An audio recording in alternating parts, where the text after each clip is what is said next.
Okay, so to do our double crochet, we're going to yarn over, we're going to insert our hook under both loops of our next stitch and yarn over and pull up a loop.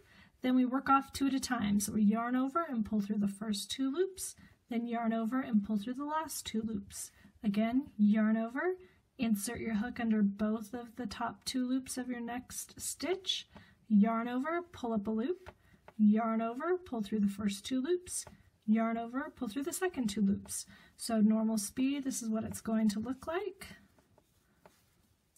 Then again, with the double crochet, you always yarn over before you insert your hook, pull up a loop, and then work off 2 at a time. Yarn over, pull through the first 2, yarn over, pull through the second 2.